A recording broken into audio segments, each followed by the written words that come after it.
moi, je suis content de vous présenter l'expérience mexicaine, mais j'aimerais, vous dire que je vais parler en español. Yo hablo mejor español. Y yo quiero agradecerle a Muriel, que va a traducir, y entonces van ustedes a escuchar la traducción a través de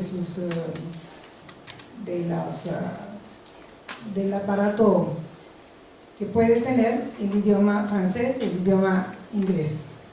Yo quiero comentar que son yo divido en dos partes brevemente mi exposición, pero con un objetivo importante. Primero quiero señalar algo que es la enseñanza de todos estos años que hemos trabajado juntas, que he compartido con Monique un largo camino desde que nos conocimos en los años 80, y también tuve oportunidad de conocer a Jacques Millet-Taller. Y el trabajo también de educadora para los derechos humanos y la paz lo he desarrollado desde las organizaciones civiles y también desde la Cátedra UNESCO Derechos Humanos de la UNAM, que es un espacio académico y en el cual me concentro ahora a trabajar. He estado en ONGs y en organizaciones civiles. Y quiero decirles que es la experiencia precisamente con Monique a través de CIFEDOP y de Escuela de Instrumento de Paz, que en un momento dado, no hace muchos años, sobre todo ya en este nuevo siglo, después de caminar y trabajar por muchos caminos, en una ocasión que estuvo Monique, estábamos recogiendo una encuesta de qué sucedía en relación con la violencia en las escuelas, sobre todo la violencia contra las mujeres, contra las niñas, las maestras, en general, y recibimos muchas sorpresas. Al mismo tiempo se presentaba esta película, y para mí fue un choque muy fuerte decir, tenemos que cambiar de estrategias. El trabajo y vincular tres niveles que me parecen esenciales.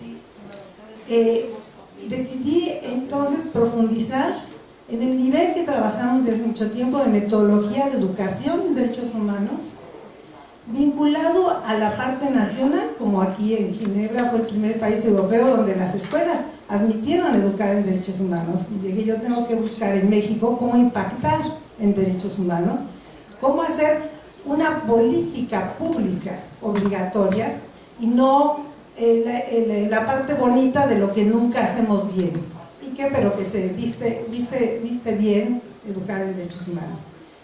Y también cómo impactar y cómo vincular el ámbito internacional, que ha sido también un marco de referencia importante. En este debate yo voy a pasar algunas ideas generales. Nosotros vinculamos la parte de investigación, docencia, promoción, difusión y defensa de los derechos humanos. Y cómo la investigación y el trabajo académico, que aquí, desde luego, estas asociaciones, CIFEDOP y Escuela de Instrumento de Paz, son una fuente de inspiración importantísima. Necesitamos estos referentes, todos estos referentes que son publicaciones, que son materiales que yo acabo de hacer un paseo por todos los materiales y digo, esto se tiene que potenciar. Y es ese trabajo combinado también con el trabajo de la clase, pero cómo impactar al mismo tiempo en política pública.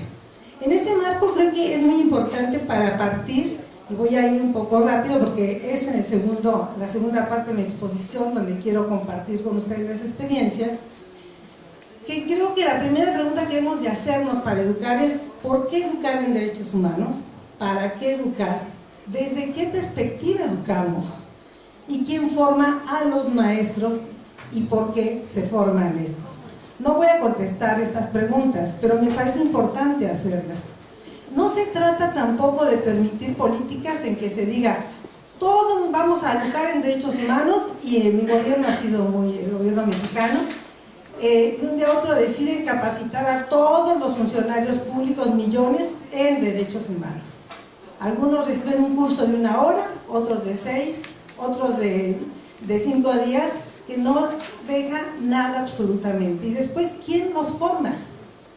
No se trata solo de conseguir dinero, se trata de definir, y nosotros tenemos una propuesta que se llama pedagogía ciudadana, que hemos ido construyendo vinculando a una demanda muy importante de mi país, adaptada a la exigencia de la democracia. Un término muy lejano para nosotros todavía. En ese marco, ¿quién favorece ese perfil? ¿Cómo vincularlo a la democracia? Y en este marco tuvimos avance importantísimo con una reforma constitucional que nosotros estuvimos participando con muchas organizaciones civiles y muchos actores, y en México el 11 de junio de 2011 se hace obligatoria la enseñanza de los derechos humanos y también obligatoria al mismo nivel los tratados internacionales y la Constitución. Y en ese marco nos hemos subido a exigir al gobierno que cumpla con lo que firma y lo reconoce. Y entonces, si ya se reconoce la educación en derechos humanos, pugnamos por los espacios que se empezaron a abrir en torno a la comunicación y la participación de sociedad civil en las políticas gubernamentales. En este marco, y hago un paréntesis, partimos de que no solamente hay que aprender, sino que hay que aprender a desaprender. Aprendizajes de la historia no oficial, aprendizajes del contexto, y no voy a hablar del contexto porque me llevaría mucho tiempo, pero quiero decirle que la violación a los derechos humanos son la norma, entre un Estado que se muestra muy avanzado en algunos puntos y donde hay situaciones gravísimas como la que viven hoy 43 estudiantes desaparecidos, se presume que fueron quemados vivos.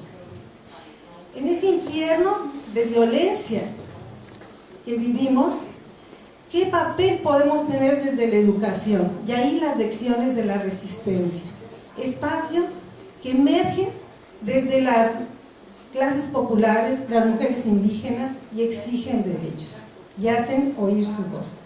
Son estas lecciones que tenemos que aprender de resistencia, que esta foto me parece excelente, sin armas, pero con un coraje y una fortaleza. Tampoco voy a hablar de esto, pero sí quiero mostrarles que en la parte de arriba están los grandes paradigmas de la educación en derechos humanos en México.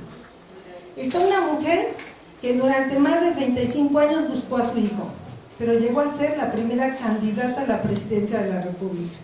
Está un soldado con un arma en una sala de clases.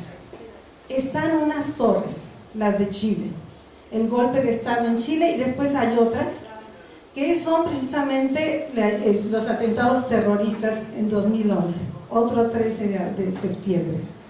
Es en este paradigma, junto a un niño que tiene hambre, que es el marco de la educación en derechos humanos. Y en ese marco pugnamos por recoger estas voces, que debe recoger esta educación, y por eso ya hablamos de una pedagogía de la memoria. Y me parece que este pensamiento de Katarina Tomaszewski, quien fue relatora del derecho a la educación, dice mucho. El derecho a la educación actúa como un multiplicador, abre todos los derechos cuando está garantizado y los excluye cuando está denegado. Este es nuestro marco que hemos ido trabajando en un ámbito de violencia donde el feminicidio es un crimen de Estado, donde es un riesgo ser mujer, y mueren muchas jóvenes que no pudieron gozar de ese derecho.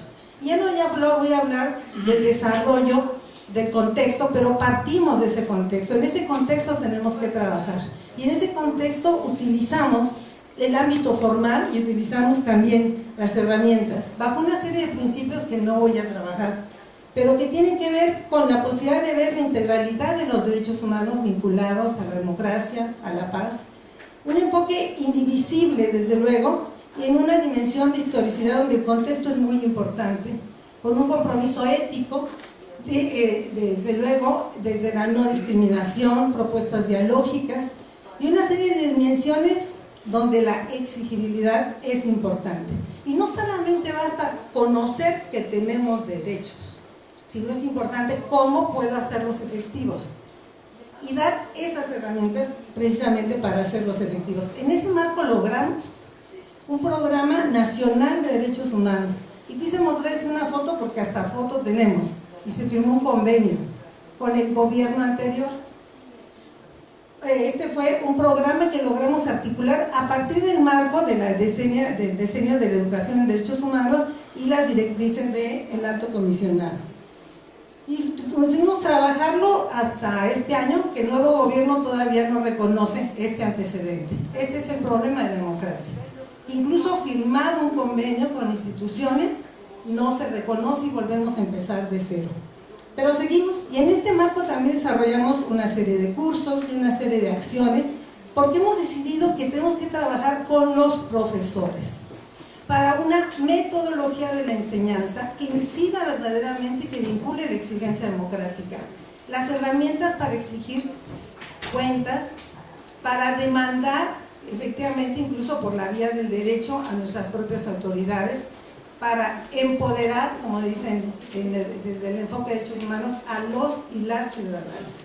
Y es en este marco que trabajamos en la cátedra, incluso tenemos una biblioteca. Pero yo quiero enseñarles también, y esta es la segunda parte, con esto termino, cómo trabajamos nosotros desde...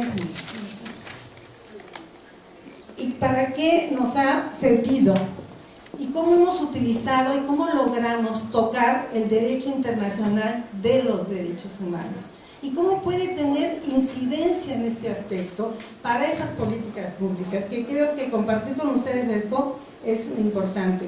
Desde luego el examen periódico universal, tenemos un sitio y trabajamos intensamente. En 2009 había una sola coalición y en 2013 tuvimos 43 comunicaciones, más de 10 coaliciones.